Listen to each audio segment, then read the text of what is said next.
Hello learners. So in this video, we will learn some of the things related to email marketing. So when it comes to learning, we will learn with some of the use cases, or we can say some of the case studies uh, by various industry standards or the brands that they are using with their marketing campaigns. Now, email marketing, as we already discussed earlier. So let's recap a bit. So email marketing remains a cornerstone of digital engagement. Understanding key metrics like open rate, click-through rate, and the bounce rate allows brands to optimize their campaigns effectively. Plus, we can track the users where they are clicking specifically on our emails, right? So this presentation specifically explores how leading brands like Zara, Spotify, and Nike leverage these metrics. Again, we will learn some of the useful tools like HubSpot, email, and Mailchimp earlier. We have already done that, but then we will have a glimpse, a small glimpse of these tools, and we will dive into real examples, as I told you earlier, that brands like Zara, Spotify, and Nike, how they leverage email marketing, right? Now, we have already discussed how we can set up HubSpot email and uh, Mailchimp email marketing campaigns. Let's here again, let's understand some of the important things, like we need to do segmentation and personalization. Next, we should run A/B testing, which email is working, which subject line is working, which is working, and we can even put up like which send times or the timeline where we are shooting the email, those are working. Now, also we need to make sure that uh, we do automation in email marketing as well. We should trigger personalized emails based on user actions or that nurture leads effectively. We need to make sure that we have our custom dashboards which give us a detailed reports of ongoing campaign performance and visibility. Now, similarly, if we talk about a Mailchimp, here also we the features that allows us to uh, take care of all the segmentations. One is audience segmentations. We need to target based on purchase history, engagement, and location for personalized campaigns. We also need to do campaign tracking, and like HubSpot, we also need to do automation over here. Now we can what we can do, we can use workflows to automate follow-ups, analyze clicks, open and bounce rates effortlessly, so that we should understand where the visitors or where the users are clicking on our email. And we can even come up with some kind of reverse engineering tactics, so that next time onwards when I am putting up an email, right, if we are designing a particular email, we need to know, like if there is certain image, we need to make sure that people click on that image too and get the sales, or they can perform some kind of actions specifically. Now we also need to do integrations, like we can connect e-commerce platform and social media platforms to unify marketing efforts seamlessly. Therefore, integration has to be done with specific platforms like Shopify or WordPress. We have that metrics, or we have those plugins, Mailchimp plugins in the backend, so that we can do the integration from our dashboard itself, and we can get to know We can analyze each and every task properly from the um, dashboard itself. Now we have already done through this, comparative analysis between HubSpot and Mailchimp. If you can see the strengths of each platforms, first, HubSpot, have a robust CRM integration. Mailchimp is very very user friendly, and the interface is ideal for any first time marketers, right? Therefore, it is making a wave in the marketing fraternity, because Mailchimp is one of the easiest and is one of the user friendly uh, tool a marketer can have. Also, HubSpot is having advanced marketing automations, which Mailchimp is also having, but then it is flexible and it has different pricing plans according to the automation. uh, we can create customized dashboard on HubSpot, but then in Mailchimp, it is, we have wide range of integration for e-commerce platforms. Both platforms excel in email marketing, but cater to different business needs depending on the scale and the budget. Therefore, I personally suggest Mailchimp for any marketer who is first time coming up in this sector. Now let's look into one specific case study that Zara has maintained over the time. And not only maintained, they have excelled in this specific email marketing campaigns. How did they did this? Right? Now Zara enhances, you all might be knowing that what is Zara, right? Zara is a brand, it's a fashion brand specifically, which is having a lot of textile varieties and everything, right? But then Zara used to send emails to their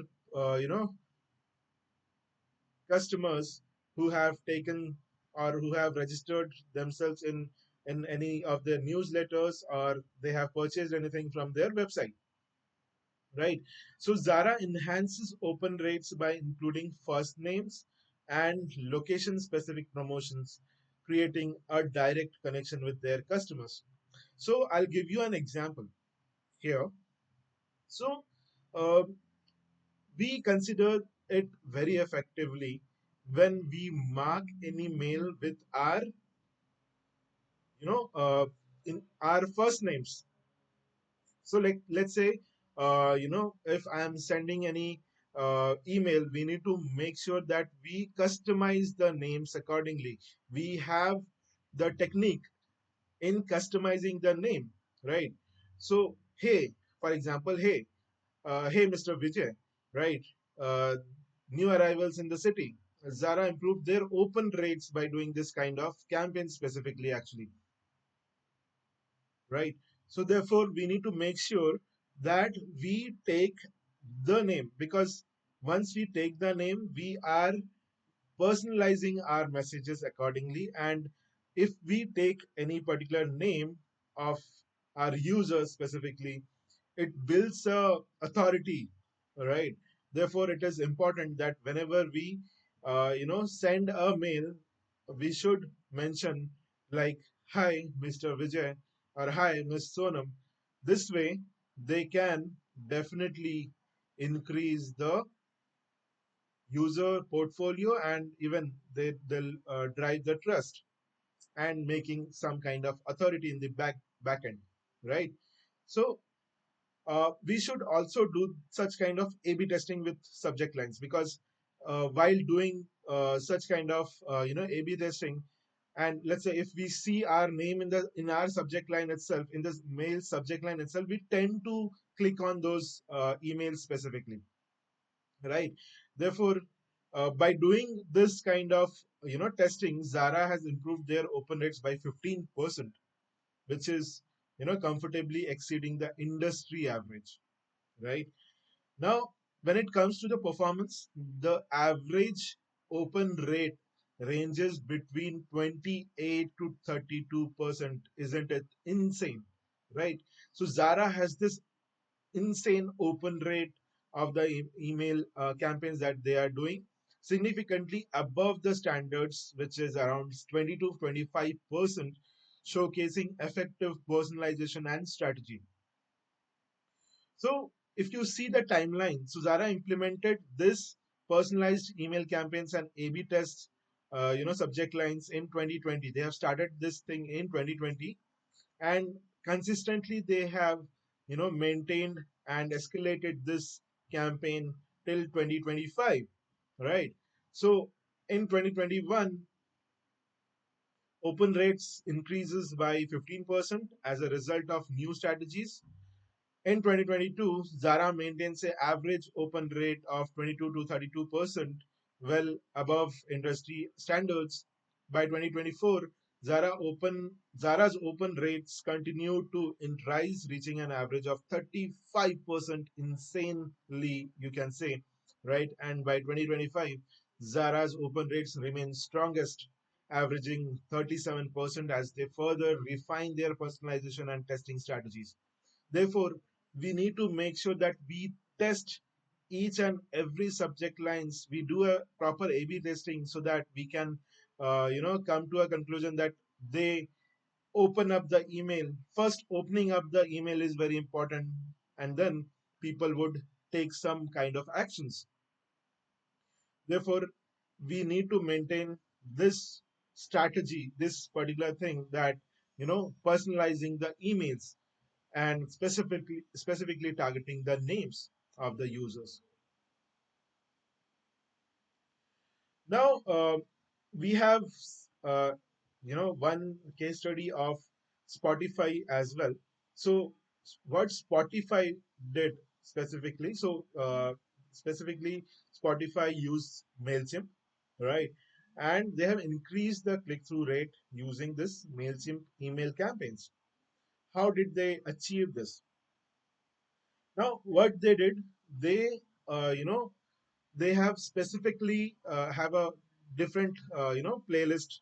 So we all know that Spotify is a music industry wherein they have different playlists altogether, and different playlist caters to different segment of the users specifically.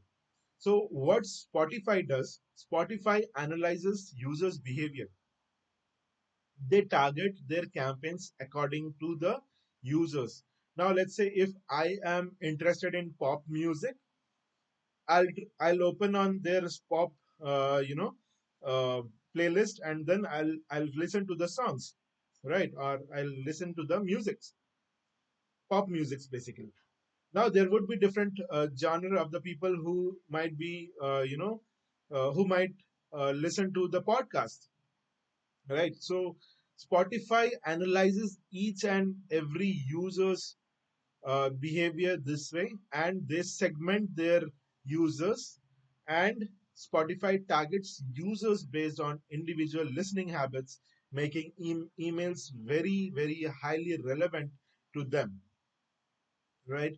Therefore, they create such kind of emails so that, you know let's say first set of emails would be shoot to those category who are interested, let's say hip hop music.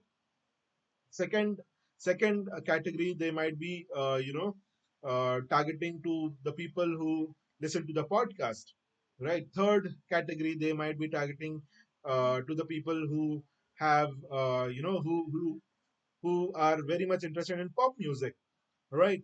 Similarly, if they keep on doing this and they keep on segregating this kind of behavioral pattern of people, and then making sure that they shoot the emails accordingly, these kind of emails, or you can say these emails, or featured emails curated for your daily mix, they list delivered double the average CTR, driving users to interact with the platform again and again, right? Therefore, it is very, very important that we segment the users.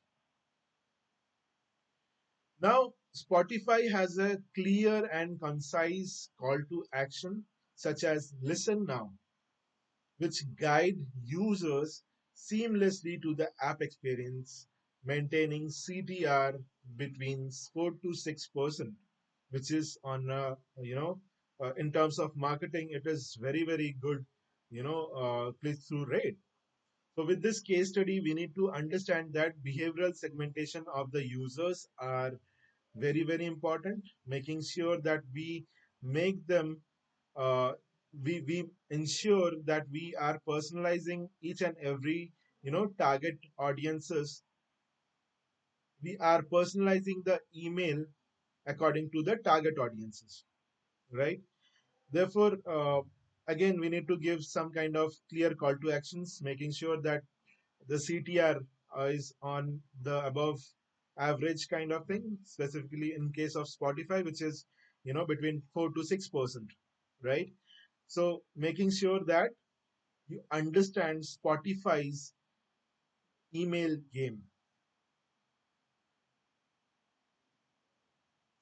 Now, if you see over the time, Spotify has maintained this click-through rate. Uh, in 2020, it started with somewhere around 4 and above, right? And then uh, it has increased in 2021, right?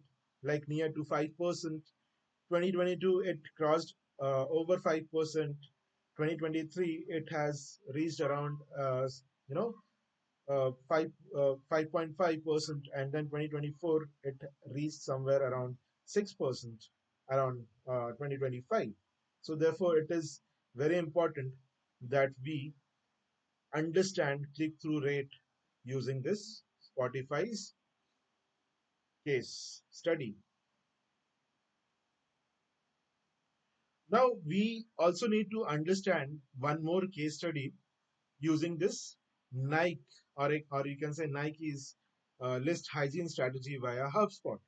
So HubSpot is having one feature which you can say regular list cleaning, right? So Nike conducts quarterly removal of inactive subscribers, maintaining a bounce rate below 0.5%. Yeah, I mean, it is important for us to also remove the inactive subscribers. Now, how can we do that? So, whenever we are sending any kind of email, whenever we are having any kind of email campaign, we have our list of subscribers in our backend list whom we are targeting, right? So over the time we can analyze, or we can check people who are opening up the emails. Are Is it good in that particular segment? If not, then we need to remove the inactive emails or inactive subscribers from that list, making sure that the bounce rate decreases over the time. Well, under the industry target is 2%, we can say, and it should be, not more than 2% when we are regularly cleaning the list, right? And also, if we are cleaning the list, we need to make sure that we are again putting up some other list in our campaigns, so that the open rate increases subsequently. Now, they have also strategized this. They have used double opt-in method. Now, what is double opt-in? Using double opt-in reduces unengaged contacts by 30%, while suppression lists manage unsubscribes and minimize spam complaints, ensuring healthy deliverability. Right? Therefore, they have utilized this double opt-in methods and suppression lists. Suppression lists is not are nothing but the category that have been removed in the backend, and then we have doubled up. We have added some of the list altogether, making it and as a double opt-ins. Now, if you come to a conclusion that Data driven email marketing is very, very important, right? Why I say data driven email marketing? Because we have already seen earlier that using the case studies like Spotify, then the case study of Zara, they have personalized, they have data driven, they have done this data driven email marketing technique, right? We need to do continuously, monitor all these kind of campaigns that we are doing. Specifically, regularly track open rates, the CTR, and the bounce rates to uncover opportunities for the improvement. We also need to refine campaigns, right? Leverage insights from data to optimize messaging, segmentation, and timing. We need to keep on changing the segmentation as per the timelines or as per the user behavior or as per the A/B testing method, right? We also need to do tool selection as per our business need. Choose platforms like HubSpot or MailChimp based on organization requirements and budget to maximize the impact. Real brand insights like case studies from Zara, Spotify, and Nike exemplify best practices for measuring and enhancing email marketing success. Therefore, we need to understand this complete case study so that we strategize our email marketing campaign accordingly. Thank you so much. So, in our uh, next video, we will discuss some of the important aspects like what all uh, language or what all words that we need to have in our email marketing campaigns. Thank you.